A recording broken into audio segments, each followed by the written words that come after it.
Expecting miracles? Well, maybe. Hi, I'm Adrian from the Peace Genesis Project, and this is Josh, currently in channeling SOTU. Oh, an introduction. Short one. All right. Speaking of short ones, Yes. we'll take a beer. Right. Yes, so here we are. Let's see, yesterday was the perihelion of Three-Eye Atlas Yes. going behind the sun, and so now it's going to be out of any sort of astronomical contact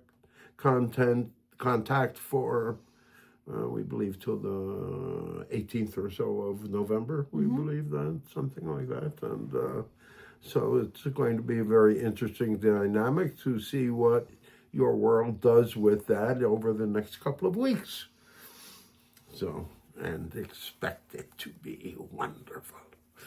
The next couple of weeks or after? No, watching the reflections of reality, watching the reflections of people and the things that are going on out in the world, you know.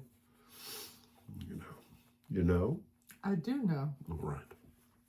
So we don't really have anything for you other than to hold on to your hats and beware of the gorilla. So. Well, then, I do have an area of curiosity with your perspective. Perhaps. The channel has been talking to me a lot now for several weeks about Gnosticism and the monad. Now, I was wondering if you would comment on those, because we came up with an understanding that a lot of the work we've done with you would almost be considered a modern... All of it would be. Modern Gnosticism. Well, didn't he give you that name yesterday? Yes, he did. He said, perhaps we should call this Modern Gnosticism. Modern Gnosis. It's interesting, and I remembered this morning that a series of meditations we did in intensive involved a being that you called Gnos. Well, that was a long time ago, and that was something that we were alluding to, not anything that was really relevant at the time. No, but I just note it now. So. Patty cake, baker's man.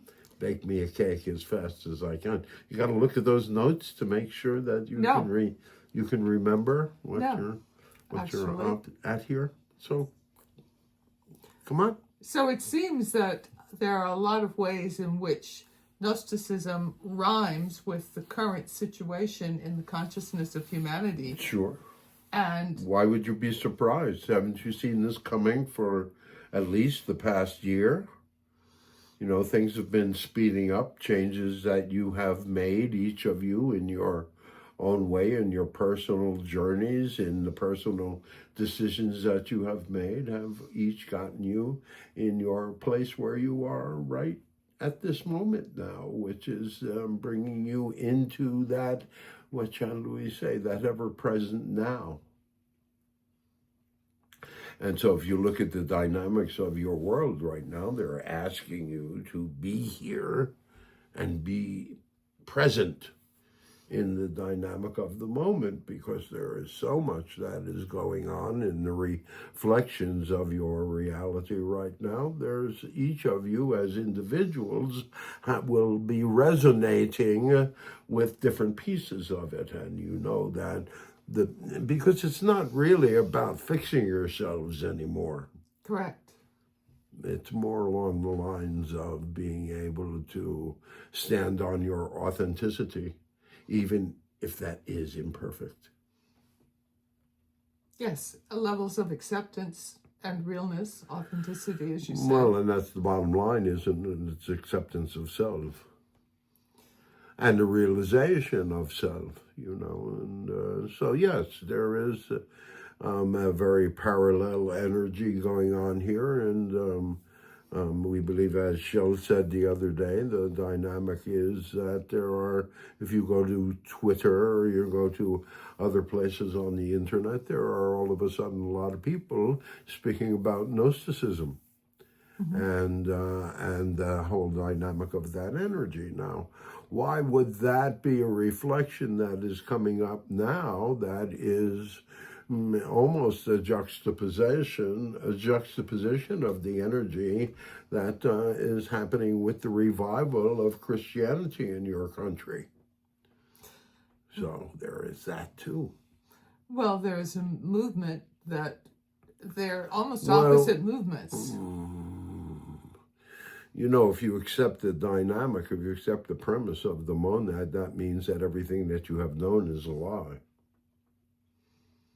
Yes, that's a lot to swallow. It's a lot to see the effect. Well, of it's it. about taking that energy, that dynamic of that shoehorn, and beginning to accept that there might be another concept.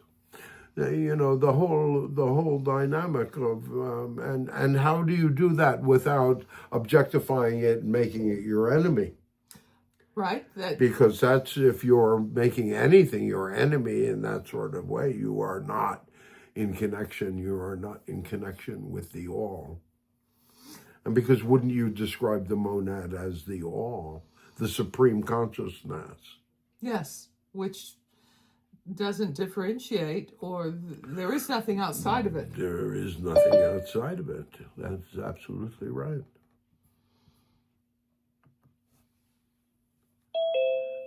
We'll let her come back. Oh, no! Sorry. No, it's all right. We didn't stop talking. I figured. I was like, darn.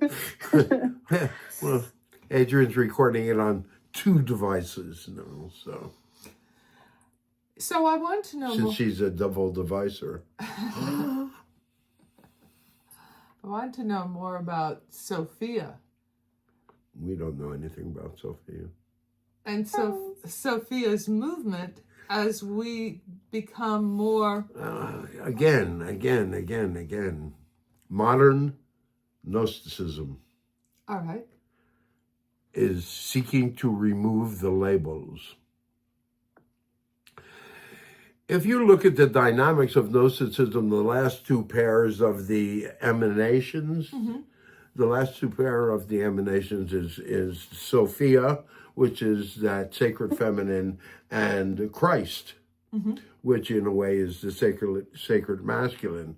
And these dynamics of energy were intended to work together. But as you often well know, if you're in a female body now, then you know that your passion can carry away into various places that is, what shall we say, not well thought out. And in the dynamics of what was going on many millennium ago, in the dynamic of that emerging consciousness. Now, of course, that's a misnomer also, because there is no time.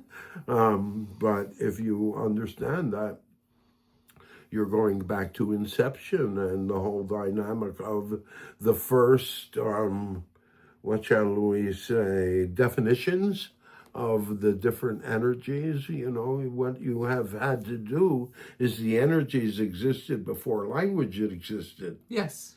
And so you had to develop language in order to be able to describe and develop the dynamics of the energy. And if you look at the dynamics of anything that is written within the dynamics of your world on agnosticism and on Gnosticism, it's the same. It's same root It's word. the same root word. Yes. If you look at that dynamic of energy, it's very archaic in its writing. It goes back to, when everything was being written, the Bible, the 5 books, the 10 books, or however many books of Moses there are, the Quran, all of that stuff. If you look at that stuff, you're talking about, maybe 3,000 years back, 4,000, maybe 5,000 tops. But in fact, this dynamic of this idea of the monad and the dynamic of the energy and the demiurge really basically comes from that whole dynamic that is described as, you described it as Sophia. You can be easily described as the garden experience, where you went from that collective consciousness, the consciousness of the species of animals. We've spoken about that. If you don't want an example of that, look up murmurations. And you will find out that there is a certain consciousness, there is a certain communication between species that happens in that sort of way. And it's very natural. It's a oneness. It's a belonging. There's no separation between nature and spirit, no separation between any of the individuals, no separation between the beings and the divine. And it is generally in the dynamics of the movement. It is a way that consciousness begins to explore other realms, because that's what this is all about, really. So even in the dynamics of describing the monad as one sort of energy, and the demiurge with all of its assorted minions as another energy, is in fact a misnomer, because you're objectifying them again. And when you objectify these things, you are within the realms of the demiurge. You're not within the realms of the monad. Yes, because the monad is an energy that includes all of it. Right, and the way that we say to you, if you really want to touch where the monad is, then just take a little time in your day to just stop and to turn everything off and just to go inside and allow yourself to breathe and allow yourself to relax, and you might say the words, "I am here now," to yourself, and just sit in that state of